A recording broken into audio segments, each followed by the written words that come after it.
Jóvenes, muy buenos días. Esta es nuestra segunda clase de etimologías técnicas en enfermería. El título de esta clase se llama Reglas para la formación de terminología médica. Es una clase muy sencilla, está muy fácil de entender estas reglas, son tres nada más. Ya de hecho ya hicieron una actividad que corresponde a esta clase. Solamente vamos a, pues digamos que apoyar un poquito más ese aprendizaje que tuvimos con la realización de esta actividad. Estas reglas son muy sencillas de entender. Son muy prácticas, nos facilitan realmente la interpretación etimológica de la terminología médica y de todas aquellas palabras que se usan prácticamente dentro del área de la salud. La primera regla nos dice que cerca del 90% de las veces la parte de la palabra que se indica primero se escribe al final. Es muy parecido con aquello que hacemos en inglés cuando interpretamos alguna frase o alguna oración. Siempre empezamos por la última parte para pasar al español y la primera parte de la oración siempre queda al final. Prácticamente aquí es lo mismo.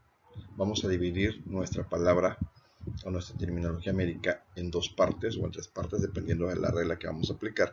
En este caso la primera regla la divide en dos partes. Es la palabra inflamación del estómago, este es nuestro ejemplo. Normalmente un paciente cuando llega al consultorio o llega a revisión nos mencionan, ¿no?, que se siente inflamado el estómago, pero médicamente no es el término que se utiliza. El término que se utiliza es gastritis eh, y prácticamente se divide en dos partes, que es gastro, que significa estómago, e itis, que significa inflamación. Entonces, cuando nosotros interpretamos al español esta raíz etimológica, pues significa precisamente lo que el paciente nos está mencionando, pero debemos hablar nosotros como profesionales de la salud de manera correcta con el término médico que corresponde. La regla número 2 nos dice que es utilizada cuando se hace referencia a órganos o partes del cuerpo. Las palabras se forman siguiendo el orden en que aparecen, pero la primera parte indicada sigue escribiéndose al final. Un ejemplo sería la terminología gastroenterología. Vamos a dividir este término en tres partes: gastro, entero y logía. Gastro, que significa estómago; entero, que significa intestino; y logía, que significa estudio, por lo cual la traducción de este término sería el estudio del intestino y del estómago. La regla número 3 es aplicada para los síntomas. Nos dice que en la mayoría de los términos médicos la lectura de su significado debe comenzar por la partícula escrita al final de la palabra. Muchas veces los pacientes llegan al consultorio manifestando que traen muchísimo dolor de cabeza, pero nosotros no vamos a poner en nuestra historia clínica dolor de cabeza, ¿verdad? Tenemos que usar la terminología correcta dentro del área de la salud.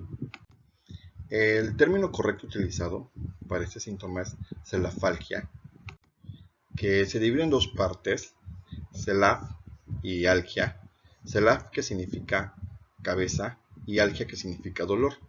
Traducido desde su raíz etimológica al español, es dolor de cabeza.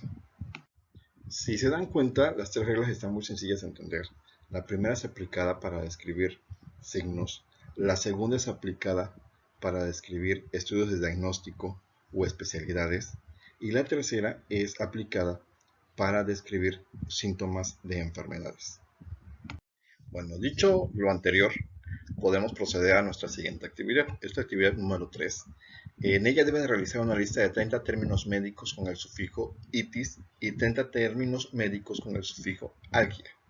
Deberán desglosarla etimológicamente e interpretar su significado tal como indican las reglas, y tendrán que explicar además su significado en el diccionario.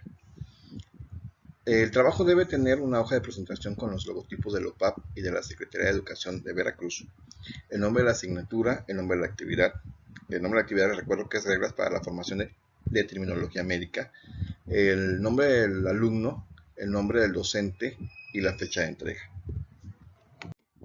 El trabajo debe hacerse en un archivo de Word con letra Arial del número 11, con un interlineado de 1.15 y el formato de texto completamente justificado.